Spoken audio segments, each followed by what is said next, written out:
오늘은 성령을 근심하게 하지 말라. 성령을 근심하게 하지 말라 하는 제목으로 우리 하나님 말씀 함께 나누도록 하겠습니다. 우리는 에베소서 4장 22절부터 지금 32절까지를 쭉 다뤄가고 있는데 옛사람을 벗어버리고 새 사람을 입는 방법에 대해서 우리가 자세하게 나누고 있고 오늘은 최종적으로 성령을 근심하게 하지 말라 하는 것에 대해서 함께 나눌 겁니다.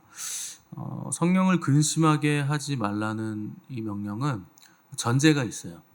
그 성령이 우리 안에 내주하고 계신다, 우리와 함께하고 계신다 하는 것이 전제가 됩니다. 그래서 바울은 로마서 8장에서 누구든지 그리스도의 영이 없으면 그리스도의 사람이 아니라 이렇게 말씀을 했고, 또 고린도 전서에서는 너희가 하나님의 성전인 것과 하나님의 성령이 너희 안에 계시는 것을 알지 못하느냐 하는 구절을 통해서 그리스도인들의 정체성이 성령님이 우리 안에 와 계시기 때문에 우리가 그리스도인이 되었다, 우리가 하나님의 성전이 되었다 하는 것이죠. 그래서 우리를 성전 삼으신 하나님의 영은 하나님이시고 또 거룩하신 영이시기 때문에 우리가 하나님의 뜻과 다르게 그릇된 길을 갈 때, 또 그릇된 생각을 할 때, 또 그릇된 말을 할 때, 그때 성령님이 근심하신다 하는 겁니다. 우리는 값으로 산 것이 되었기 때문에, 그리스도의 것이기 때문에 그리스도의 사람들로서 그리스도인답게 생각하고 말하고 행동해야 한다는 거죠. 근데 그렇게 살지 못할 때 근심을 하신다는 것인데, 이게 우리의 굉장한 딜레마죠. 누군들 우리가 그리스도인답지 않고 싶은 사람 없죠. 당연히 거룩하고 싶고 정결하고 싶고 그리스도인답게 생각하고 말하고 행동하고 싶은데 그게 잘 안 된다는 겁니다. 우리가 그게 잘 안 되는데, 그게 잘 안 될 때마다 성령님이 근심하신다 하면 우리는 성령님을 늘 근심시키는 자들이고 얼마나 성령님이 힘드실까 이런 생각이 든다는 거죠. 왜냐하면 우리가 날마다 넘어지고 날마다 실패하기 때문에 우리의 딜레마가 있다는 거죠. 근데 성령을 근심하게 하지 말라는 것은 니네 똑바로 살아, 그렇게 살아서 되겠어? 성령님이 근심하시는데 자꾸 성령님을 그렇게 근심시켜서 되겠어? 이렇게 우리를 책망하는 말씀은 아닙니다. 왜냐하면 그 뒤에 전제가 붙어 있는데, 그 안에서 너희가 구원의 날까지 인치심을 받았느니라 하는 구절이 붙어 있어요. 구원의 날까지 인치심을 받았다. 그러니까 인치심이라는 건 뭐라 그랬습니까? 보증이라 그랬죠. 그래서 계약을 맺은 것이고 보증이고 그리고 확증이다, 그리고 소유권이다, 이렇게 말씀을 드렸습니다. 그러니까 이 성령을 근심하게 하지 말라와 그 안에서 너희가 구원의 날까지 인치심을 받았느니라 사이에는 왜냐하면이 들어가야 되는 거예요. 그래서 다시 읽어보면 하나님의 성령을 근심하게 하지 말라. 왜냐하면 그 안에서 너희가 구원의 날까지 인치심을 받았기 때문에 너희가 성령을 근심시키면 안 된다. 그러니까 성령님이 반드시 우리를 구원의 날까지 보증하셔서 끌고 가실 것이기 때문에 성령님과 동행해서 살아갈 때 그분을 근심하게 하지 말라는 거예요. 그러니까 그분을 근심하게 하면 성령님이 우리를 구원을 캔슬시키시거나 떠나가시거나 이런 게 아니라는 겁니다. 물론 우리가 의도적으로 죄를 계속 짓고 하나님을 거부하면 떠납니다. 성령님이 무조건 안 떠나시는 게 아니에요. 성령님은 거룩하시기 때문에 죄와는 함께 있을 수 없습니다. 우리가 의도적으로 계속 하나님 거부하고 죄 짓고 하나님 싫어하는 일을 의도적으로 계속하면 결국 성령님은 떠나시죠. 그래서 사울 왕에게 기름 부으셨던 성령님이 떠나시고 나중에 사울 왕은 악신이 됩니다.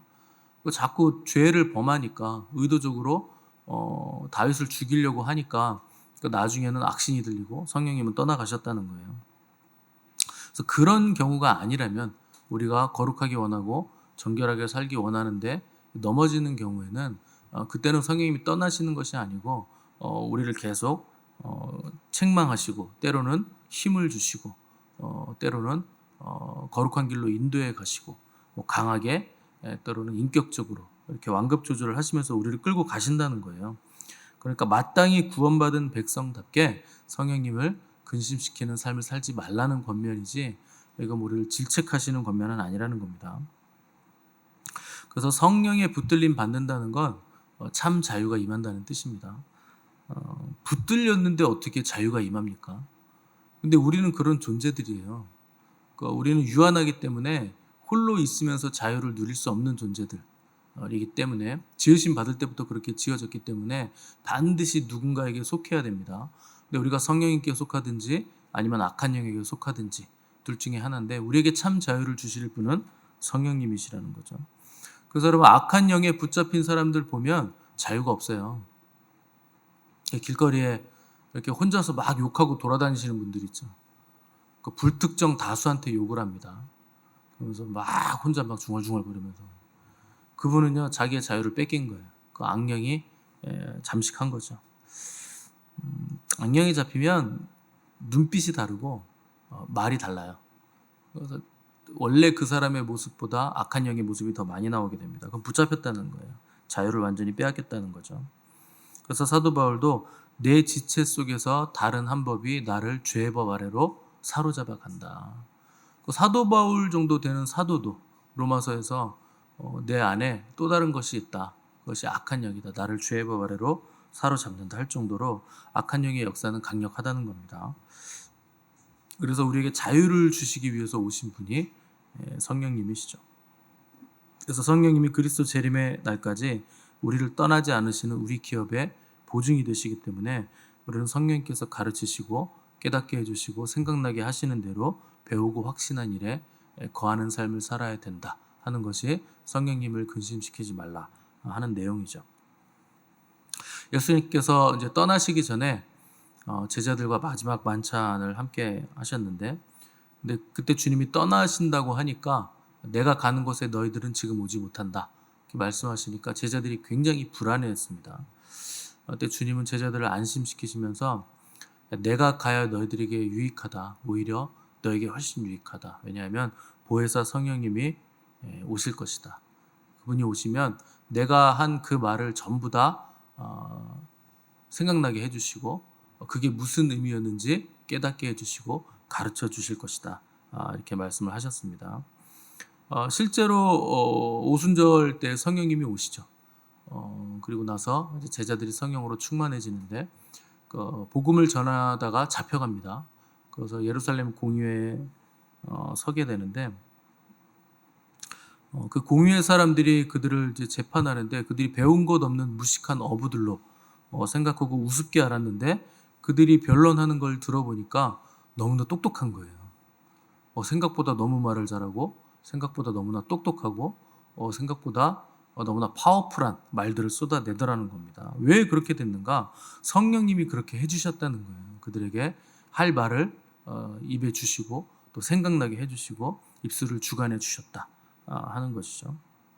여러분도 그런 경우 많을 겁니다. 우리가 환난을 당하고 어려움 가운데 있을 때 여러분 환난을 당하고 어려움을 당하면 당황하잖아요. 이걸 어떻게 해야 되나? 근심하게 되고 당황하게 되고 어떻게 할 바를 모르게 되는데 그때 하나님이 기도할 마음을 주시는 거예요. 그 성령님이 주시는 마음입니다. 기도할 마음이 들고 갑자기 주님의 이름을 부르게 되고 또 주님을 의지하고픈 마음이 들더니 어느 순간 마음에 평화가 임하고 문제에 잡히지 않고 자유하게 되더라. 그런 일들이 어떻게 일어나느냐? 성령님께서 우리 안에서 역사하시기 때문에 일어나는 겁니다. 여러분 스스로가 스스로를 생각해 봤을 때 우리는 그렇게 훌륭한 사람들이 아닙니다. 그런데 어떤 때는 굉장히 훌륭하게 대처를 하는 상황을 보면서 나조차도 나 자신에게 훌륭해. 어떻게 이렇게 훌륭해졌지? 왜 그러냐? 성령님의 역사 때문에 그렇게 되는 거예요. 그래서 로마서에서 바울은 우리가 마땅히 기도할 바를 알지 못하나 오직 성령이 말할 수 없는 탄식으로 우리를 위하여 친히 간구하시느니라. 그러니까 마땅히 알 바를 모를 때 이게 무슨 뜻이냐? 기도할 바를 모를 때. 그러니까 기도 제목이 엉뚱한 기도 제목을 할 때 성령님이 말할 수 없는 탄식으로 우리를 위하여 친히 간구하신다. 그래서 여러분들이 방언 기도를 많이 하시거나 부르짖는 기도를 많이 하시다 보면 기도 제목이 바뀝니다. 처음에 내 기도 제목은 A였는데 기도하다 보니 저기 C나 D로 바뀌어 있는 거죠. 그거는 성령님이 우리의 필요를 아시기 때문에 내가 원하는 기도 제목보다 다른 기도 제목으로 우리를 이끌고 가신다는 거죠. 제가 많이 경험한 거기 때문에 이런 예를 제가 많이 드는데 처음에 기도를 시작할 때는 자전거 달라고 기도 많이 합니다. 사람들이 하나님 자전거 주세요. 자전거 주세요. 빨간색, 뭐 파란색 자전거, 기아 몇 단짜리 자전거 주세요. 이거 필요해요, 필요해요. 나중에 기도하다 보면요, 기도가 바뀌어 있어요. 하나님, 저기 카니발 주세요. 바뀐 거예요. 그러니까 우리는 자전거 필요하다고 계속 기도했는데 하나님은 우리에게 주시고 싶은 게 자동차예요. 야, 나는 이거 너에게 주려고 하고 있는데 너 왜 자꾸 자전거를 구하냐? 기도의 제목이 바뀌는 거죠. 그러니까 우리의 생각보다 훨씬 크고 위대한 하나님의 계획이 있다는 겁니다. 그래서 우리가 잘못된 기도 제목을 가지고 기도할 때 성령님은 말할 수 없는 탄식으로 기도하시면서 우리가 계속 기도하다 보면 기도의 제목을 바꿔주시는 거예요. 야, 너에게 필요한 건 그게 아니야. 나는 너에게 더 좋은 거 줄 거야. 더 큰 거 줄 거야. 더 위대한 계획이 있어. 이거 줄 거야. 그래서 나중에는 기도 제목이 바뀌어 있다는 거죠. 예수님은 겟세마네 동산에서 기도하셨는데 주님의 기도 제목은 이 잔을 내게서 옮겨달라는 거였습니다. 그러니까 십자가 지지 않는 거, 이게 주님의 기도 제목이었다는 거죠. 그러니까 그게 예수님의 소원이었다는 거예요. 하나님, 이거 너무 어렵습니다. 너무 괴롭습니다. 하나님과 내가 떨어지는 거 그거 싫습니다. 너무 어렵습니다. 그게 기도하신 거죠. 내 땀이 피가 되도록 밤새 애쓰시고 기도하신 다음에는 제목이 바뀐 거예요. 그러나 나의 원대로 마시옵고 아버지의 뜻대로 되기를 원합니다. 순종하겠습니다. 이렇게 바뀌었다는 거죠. 이게 성령님의 기도예요. 성령님이 도우시는 기도였다는 거예요. 만약에 예수님께서 아버지의 뜻과 끝까지 반대로 기도하셨다면 성령님은 탄식하셨겠죠. 근심하셨겠죠. 근데 예수님은 성령에 이끌려서 기도하시고 결국 아버지의 뜻대로 그 길을 끝까지 걸어가셨다는 겁니다.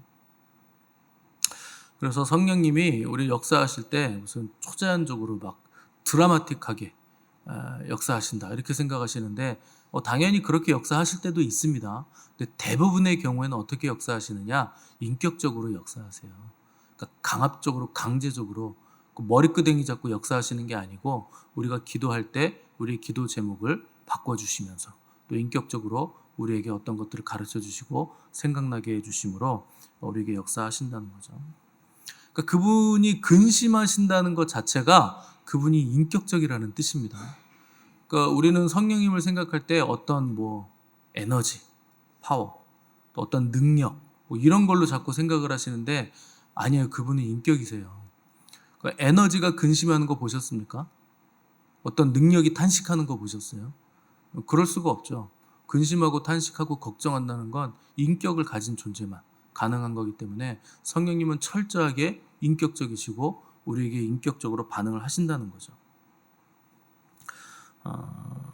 무엇보다 그래서 성령님을 가장 근심시키는 일은 뭐냐? 그분을 인격으로서 우리가 대하지 않고 인격으로 존재하고 계신데 그분의 존재하심을 인지하지 못하는 것. 이게 성령님의 가장 큰 근심이시죠. 사람도 그렇잖아요. 한 사람이 우리 공동체 안에 있는데 모든 사람이 그 사람을 없는 취급하면 그 사람이 얼마나 절망적이겠습니까? 그 큰 상처가 될 거 아니에요. 마찬가지예요. 성령님이 우리 안에 각 사람에게 계신데 우리가 성령님이 우리 안에 내주하심을 아예 인지하지 못하고 사는 것. 그게 성령님의 가장 큰 근심이죠. 함께 계신데 없는 셈 치고 사는 거. 자기 멋대로 사는 거. 그게 성령님의 가장 큰 근심입니다. 그래서 내가 결정하고 내가 그냥 내 인생 사는 거. 큰 근심이죠. 그래서 성령님이 우리에게 감동을 주실 때가 많아요. 그거를 민감하게 여러분들이 반응하셔야 됩니다. 그래서 설거지 하는데 갑자기 기도하고 싶을 때가 있고 경배를 드리고 싶을 때가 있어요. 그러면은 빨리 끝내놓고 그걸 하시든지 하는 거 집어치우고 먼저 그걸 하시든지 해야 되죠. 또 갑자기 말씀을 읽고 싶을 때도 있고 그때가 이제 성령님이 역사하시는 때인데 이거 바쁜데 이거 먼저 해야 돼. 이제 그러다 보면 그 감동은 지나갑니다. 그러면 그날은 그거 못하는 거죠. 왜냐면 바쁘니까. 이거 일 먼저 해야 되니까. 저는 지금도 그래요. 이 설교 준비 바쁜데 갑자기 경배를 하고 싶을 생각이 막 들 때가 있거든요. 아침에 경배했는데 왜 또 그런 생각이 드나. 그러면서 설교 준비 계속 그냥 끝까지 물고 늘어지고 있잖아요. 뭐 설교 준비도 변변찮게 안 되고 그 경배를 하라고 했던 성령님의 감동도 이미 다 지나갔습니다. 그럼 그건 놓치는 거죠. 그래서 뭔가 갑자기 성령님께서 어떤 마음을 주실 때가 있어요. 그럼 우리는 또 좋지도 않은 머리를 굴려가면서 이걸 해야 되나 말아야 되나? 성령님의 감동인가? 내 생각인가? 이걸 또 계산기를 때리고 있습니다. 제가 그거 알 수 있는 방법이 있다고 그랬죠. 순종해보면 알아요. 해보면 압니다. 아직도 5정거장을 더 가야 되는데 왜 갑자기 다음 정거장에서 내리라 그러시나? 그럼 4정거장이나 걸어가야 되는데 내려보세요. 갑자기 내리라는 마음이 들면 내려보십시오. 그러면 거기에 복음을 들어야 될 사람이 있습니다. 거기에 있는 거예요. 그럼 복음을 전하시고 그 사람이 뭐 자살하러 가려다가 사는 경우도 있고 좀 절망 가운데 빠져 있다가 갑자기 성령님의 인도로 복음을 전했을 때 그 사람의 위로가 되고 힘이 되는 경우가 반드시 있습니다. 그래서 순종해 보면 갑자기 주시는 그 감동에 순종해 보면 그게 성령님의 음성인지 내 생각이었는지 알 수 있어요. 내렸는데 아무 일도 안 일어났다. 그러면 성령님이 운동을 하라고 하시나 보다. 걸어가 보자. 뭐 걸어가다 만날 수도 있는 거죠. 뭐 그렇게 순종을 해보시면 여러분들이 그분의 뜻을 알 수 있다는 거죠. 그래서 바빠서 해야 할 일이 너무 많아서 내 생각이 강해서 우리가 성령님의 그 속삭임에 순종하지 않을 때 그게 성령님의 근심이 되는 거죠. 그런 일들이 쌓이고 쌓여서 성령의 충만함을 자꾸 약화시키는 겁니다. 그래서 똑같이 교회 다녀도 그 성령님께 민감한 사람이 있고 둔감한 사람이 있어요. 차이는 하나죠. 순종하는 삶을 살아봤느냐 아니면 계속 무시하면서 살았느냐. 성령님이 주시는 감동을 계속 무시하는 습관을 가지고 있는가 아니면 순종하는 습관을 가지고 있는가. 그래서 똑같이 교회 다녀도 하나님의 사랑을 느끼는 사람이 있어요. 여러분 하나님은 사랑이시라고 하는데 하나님의 사랑을 잘 못 느끼시는 분들이 있습니다. 왜 그러냐? 성령님의 민감한가 아닌가 그거에 따른 거예요. 왜냐하면 우리에게 주신 성령으로 말미암아 하나님의 사랑이 우리에게 부음받기 때문에 우리가 성령님에 민감할 때 하나님의 사랑을 알 수 있는 거예요. 근데 하나님의 사랑을 느끼지 못하면서 교회를 왔다 갔다 하면 그 종교 생활 하게 됩니다. 나중에는 자의식만 커지고 바리새인처럼 이중인격자 되는 거예요. 하나님의 사랑 느끼지도 못하면서 사랑으로 뭘 한다고 그런 게 가능합니까? 하나님 사랑으로 이 일을 하는 게 가능해요? 그래서 하나님 사랑을 받아서 일을 해야지 하나님 사랑 받아서 일하지 않으면 결국 사람들의 인정을 받으면서 일을 하게 됩니다. 저분은 참 열심히 있어. 참 신실해. 참 한결같아. 뭐 칭찬 듣는 거 나쁜 건 아니지만 하나님의 칭찬이 아니고 하나님의 사랑이 아니면 결국 사람의 어떤 것을 받게 된다는 거죠.